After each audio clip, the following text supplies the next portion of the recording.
Look at that, guys. Okay.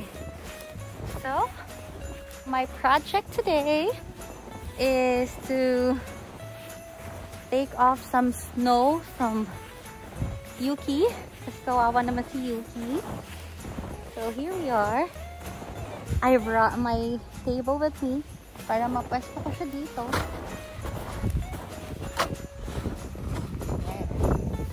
And so that I can show you guys what I'm doing with Yuki. So, ito yung itsura ni Yuki this morning. Tada! It is negative 13 ang weather natin today. And kakatapos lang ng snowstorm. It started actually Thursday evening. So may work ako nung Thursday ng gabi. When it started snowing, I was not ready. I was not prepared. So nag-snow all throughout the night nung shift ko. And then Friday morning, makapal na din yung snow. But I was able to drive home safely. Thank God. Pero hindi pa ganito kakapal talaga yung snow. Siguro mga hanggang 6 or 7 inches ng snow nun. And then, nakauwi naman ako. And then, Friday, yun, tuloy-tuloy na talaga nung pag-uwi ko. Tuloy-tuloy na talaga yung snowstorm. Up until last night, I think. I don't know kung anong oras tumigil. Basta, siguro mga 14 or hanggang mga 16 inches yung snow ngayon. So, mamaya after ko mag-clean kayo,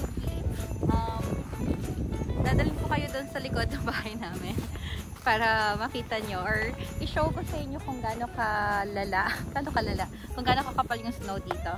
So, I have my complete gear naman. So, even if it's negative 13, carry pa naman ang lamig. So,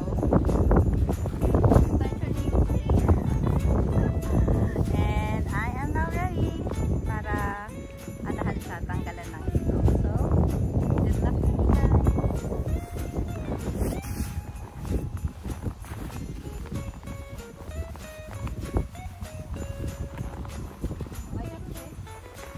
So, ganito kakapal. Just wish hindi siya ganun pakasalaga katigas. Kasi, pagka masyado ng matigas, doon na yung mas mahirap tanggalin yung snow. So, right now, carry pa naman. At least, kumbaga, matanggalan ko lang siya kahit paano. Para lang hindi siya super mababad sa flow. Kasi mas mahirap pagka tumigas na talaga, magiging ice na. So, mas mahirap yarn. So, it is a challenge. But, let's, you know, take up the challenge. What do we have here?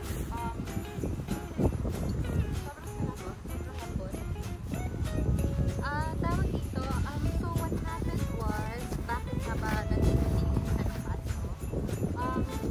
Yun lang, medyo hindi ko na gustuhan dito sa apartment ko. Bakit nga, naging brand new.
paanda rin si Yuki.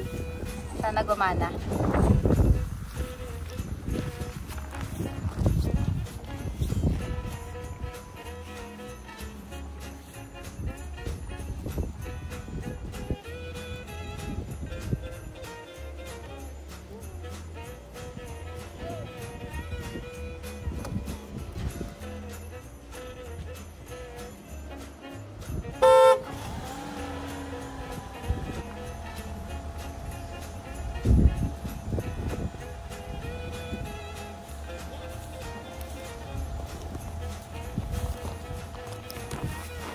Success guys! Umandar si Yuki!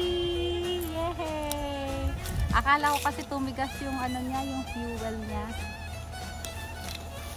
But meron naman din ako actually na panglagay sa tank para dun sa kapag nag-froze daw yung ano, pwedeng lagyan nung parang heat, yung tawag sa brand. Tapos, para matunaw, para hindi maging ice yung fuel at para umandar yung makina. But right now, good job Yuki. Umandar naman siya kahit na buong araw, 2 days na today na naanahan siya ng snow. Alright. Okay, yung next na natin gagawin is I'm gonna show you around guys kung anong meron dito sa area ko. How it looks like after the storm. Okay, so welcome at the Lexus at Ferry Point. Wait, let me fix my camera. Alright, is this one better? Para mas makita niyo yung view. There you go. Okay, so hello guys, welcome to my apartment complex. Ay, in fairness today, natanggalan nila somehow yung dito sa pathway. And punta tayo dun sa road. Look how kapal it is. So maglalakad tayo dito. Lakad tayo. Teka, i-make sure lang natin na nakaano yan. Secure. Yan. Diba? Hindi natatanggal. Ayan.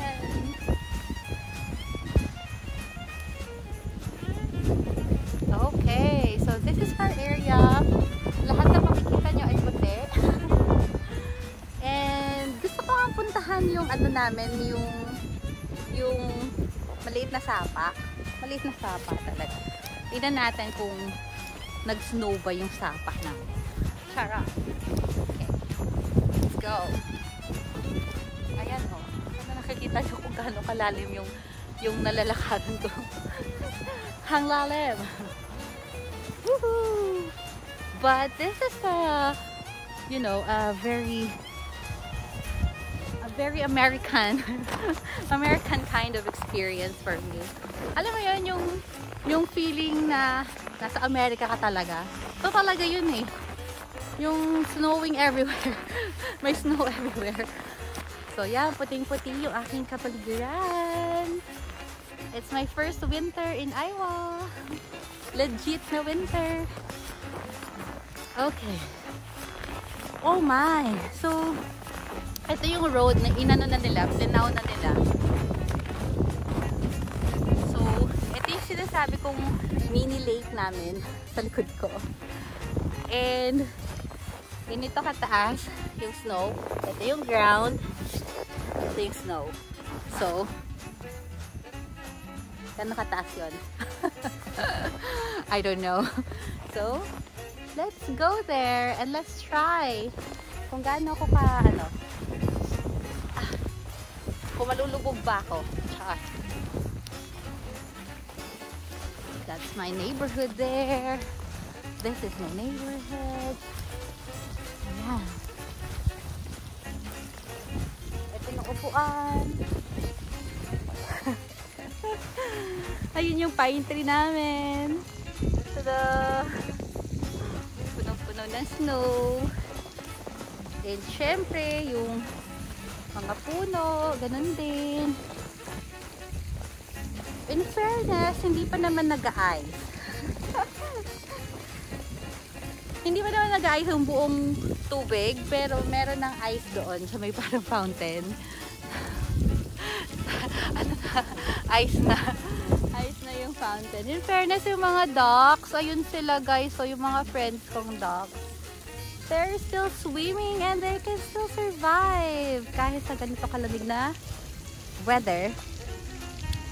So, therefore, conclude na hindi pa ito yung worst kasi hindi pa daw malalaman daw talaga kapag sobrang lamig na kapag pati yung tubig nag-yelo. So, there, meron pa naman. Hindi pa naman siya nag-snow. I mean, nag-ice. Konti pa lang. So, there you have it, guys. Woohoo! Alright. Ngayon naman, let's go naman dun sa likod ng bahay namin, ng apartment. Tingnan natin kung ano naman din ang itsura ng likod ng bahay. Ito yung mas magandang mag-snow angel kasi sobrang kapal ng snow. Mayroon yung gumawa ng snowman eh. Doon o. Tingnan nyo yung kung gaano kataas yung ano na plow nila na snow.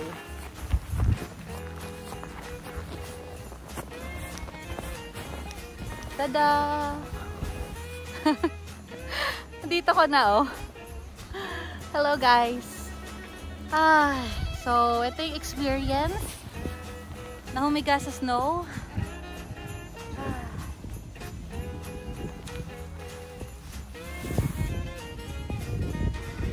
Ito kataas.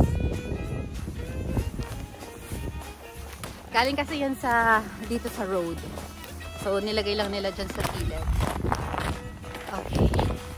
Pakita ko sa inyo kung sino man gumawa ng snowman na ito ang pure. Ang effort. May gumawa ng snowman. May naglaro ng mga bata siguro. Tada!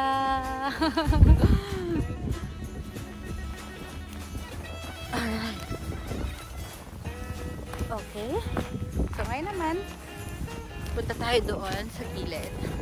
Guys, yun yung sasakyan ng dadaan na. Tira yung sasakyan yung bubong niya. Tada! Ang kapal pa ng snow sa taas ng bubong ng sasakyan niya. Aray ko. Ito din yung ibang sasakyan dito sa katabi ko, sa parking lot namin.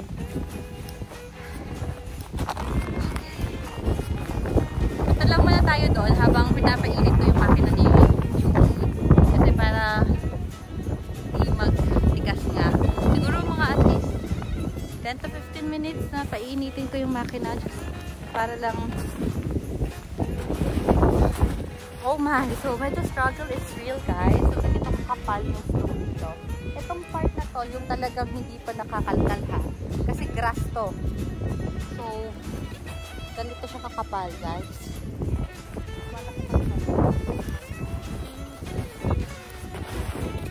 Wow. So, ay ko. So kapag naglakad ako, na ano yung slow foot. Tapos ganun siya kalalim guys.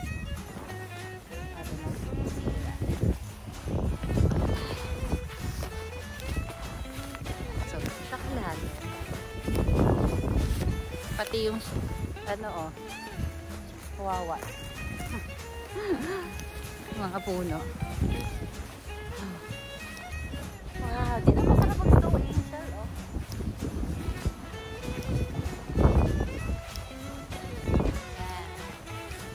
So I think sabi nila yung snowstorm ngayon is parang mas malala kasi previous years ng snowstorm.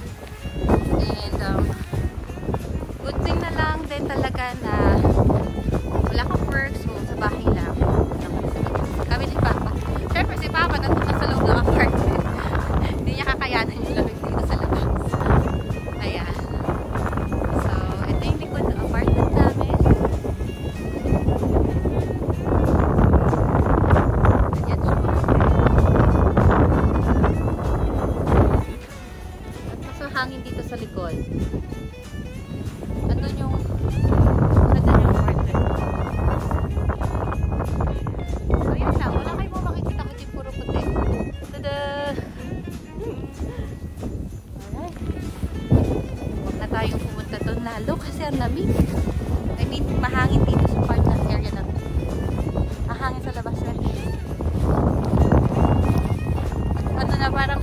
nararamdaman ko na may tumutulog si Paul. Ew!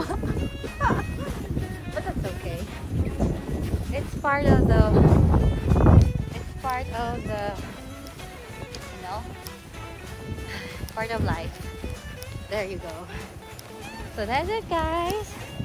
Ito lang gusto kong i-share sa inyo. I cleaned up Yuki kahit konti. And I don't know, hopefully pag mas okay pa siguro later, baka pumunta ako sa car wash para mapa-car wash Yuki. Or if not, siguro bukas na lang para medyo mas matunaw pa yung ice. Alright. Okay. So there you have it, guys. Thank you so much for watching and keep safe, everyone. Have a nice day. See you again on the next one.